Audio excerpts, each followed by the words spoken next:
앞선 본문까지 모세는 긴 설교를 하였습니다.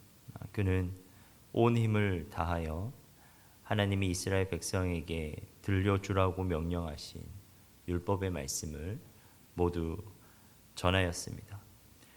43절까지 그렇게 긴 설교는 신명기 전체를 관통하는 긴 설교는 마침내 끝이 났고, 모세는 오늘 본문에서 자신이 전한 말씀을 지키는 것이 헛된 일이 아니라 생명이 걸린 일이라고 다시 한번 이스라엘 백성에게 당부하고 있습니다.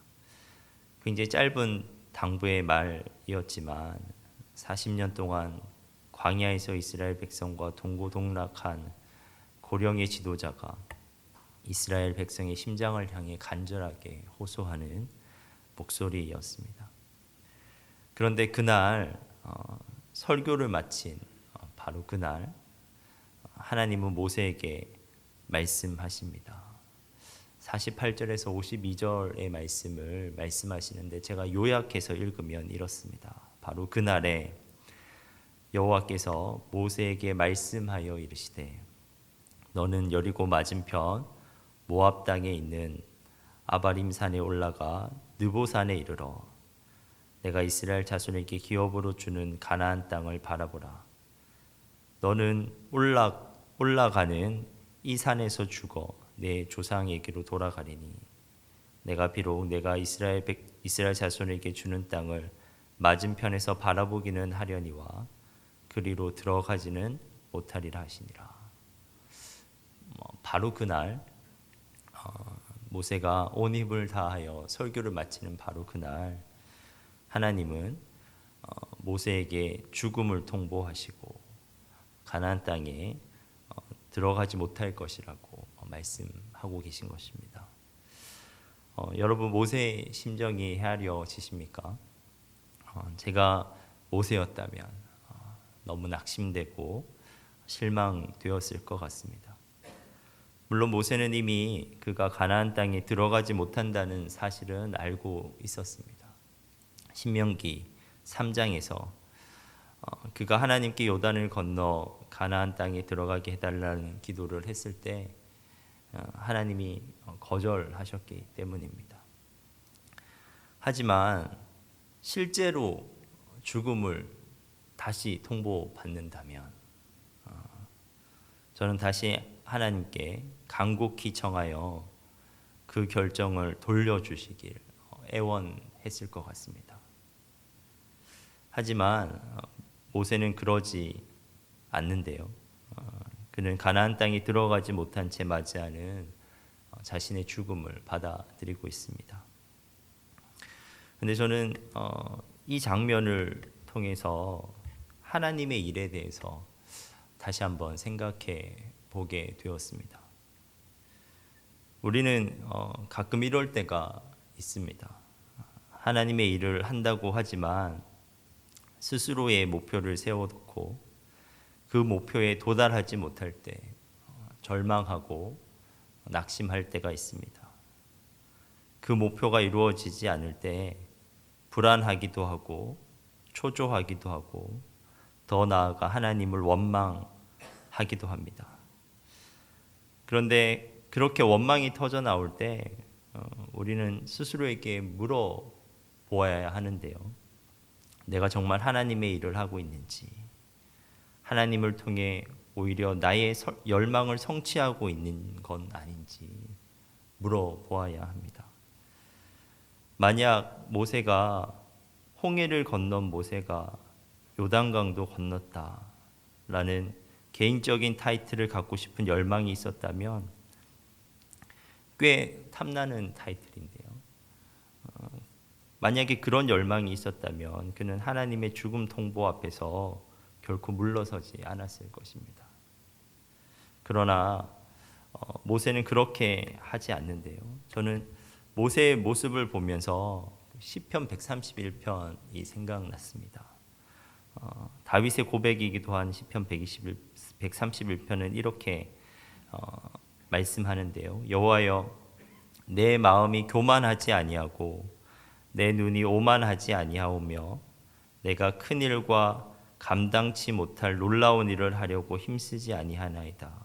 실로 내가 내 영혼으로 고요하고 평온하게 하기를 젖된 아기가 그의 어머니 품에 있음 같게 하였나니 내 영혼이 젖된 아이와 같도다.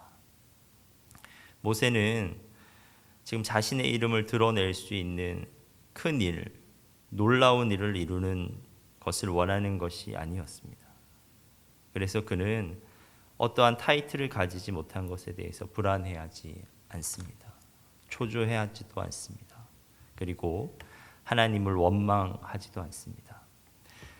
하나님의 죽음 통보 앞에서도 그의 영혼은 오히려 고요하고 평온합니다. 마치 방금 엄마의 젖을 먹고 엄마의 품 안에 있는 아이처럼 모세는 평온해합니다. 왜냐하면 그는 하나님과의 깊은 사귐 안에서 하나님의 일을 감당하고 있었기 때문입니다. 그는 하나님과의 친밀한 관계 안에서 하나님이 그에게 꾸게 하신 꿈이 비록 그가 죽는다고 하더라도 실현될 것임을 확인하고 있었기 때문입니다. 그것이면 모세에게 족하였습니다.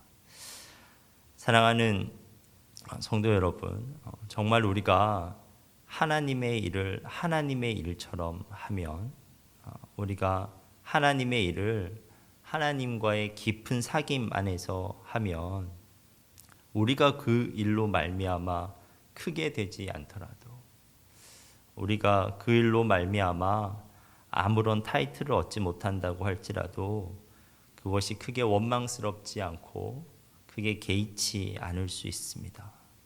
왜냐하면 하나님이 하나님과의 관계 안에서 우리를 위로해 주시기 때문이고 하나님이 우리로 꾸게 하신 그 꿈을 이루어 가실 것을 우리가 확인할 수 있기 때문입니다. 정말 그 꿈이 하나님이 꾸게 하신 꿈이 맞다면 여러분 그 꿈은 하나님이 이루어 가십니다. 우리는 그저 우리에게 맡겨진 일을 충실히 감당하면 되는 것입니다. 여러분, 하나님이 우리에게 꾸게 하신 그 꿈을 하나님 안에서 잘 감당할 수 있는 여러분 되시길 소망합니다. 기도하겠습니다. 하나님, 감사합니다. 이 새벽 저희들에게 다시 한번 하나님의 말씀을 들려주심에 너무나 감사합니다. 하나님, 우리가 하나님께서 우리에게 꾸게 하신 그 꿈들을 하나님 안에서 감당할 수 있는 저희들 되게 하여 주시옵소서. 우리가 우리의 영광을 위해서 그 일을 하는 것이 아니라 정말 하나님의 영광을 위해 일하게 하여 주시고 우리가 기도할 때마다 하나님이 그 꿈 가운데 일하고 계심을 확인하게 하시고 또 그 꿈을 하나님께서 마침내 이루실 것을 우리가 믿을 수 있도록 주님 도와주시옵소서. 하나님, 우리의 주사랑교회를 위해서 기도합니다. 이 어려운 시기에, 이 믿음을 지키기 어려운 시기에 우리의 성도들이 단 한 명도 믿음 잃지 않게 하여 주시옵소서. 서로 기도하게 하여 주시고 서로를 붙잡아 주심으로써 오히려 우리의 믿음이 더욱더 굳건할 수 있도록 주님 도와주시옵소서. 우리 담임 목사님을 위해서 기도합니다. 영육간에 강건케 하여 주시고 항상 성령으로 충만케 하여 주사 주님께서 맡겨주신 일 감당하기에 부족함 없는 종으로 하나님께서 세워 주시옵소서. 하나님, 오늘도 우리가 기도하며 나아갑니다. 이 시간 우리가 하나님께로 정말 오늘을 살아낼 수 있는 힘과 지혜와 능력을 공급받는 귀한 시간 되게 하여 주시옵소서. 예수님의 이름으로 기도합니다. 아멘.